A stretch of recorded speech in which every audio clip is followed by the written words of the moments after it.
அண்ணன் விஜய்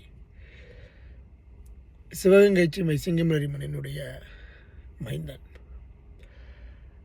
அவருடைய காலங்களிலிருந்து தான் விளையாட்டு உண்மையிலேயே சிங்கமரி மண்ணில் தீவிரமாக இருந்தது.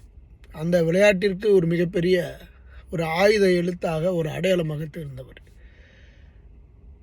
அது மட்டுமல்ல, இப்போ நம்மளுடைய தமிழர்களினுடைய பண்பாடு, வீர விளையாட்டு, ஜல்லிக்கட்டு, இது மாதிரி இருக்கக்கூடிய எண்ணற்ற நம்மளுடைய பண்பாட்டு கலாச்சாரம் எல்லாவற்றிலையுமே அண்ணனுடைய ஈடுபாடு தான் ரொம்ப அதிகமாக இருக்கும். அவருடைய காலங்களில் தான் இன்றைக்கு இருக்கக்கூடிய ஒரு இளைய தலைமுறைகளுக்கெல்லாம் அவர் தான் ஒரு மிகப்பெரிய ஒரு எடுத்துக்காட்டாக திகழ்ந்து கொண்டிருக்கக்கூடியவர் அப்படின்னு சொல்லலாம். அவருடைய படுத்தாரே எழுந்திருக்கல அப்படிங்கிற ஒரு மரண செய்தி உண்மையில் சொல்ல முடியல.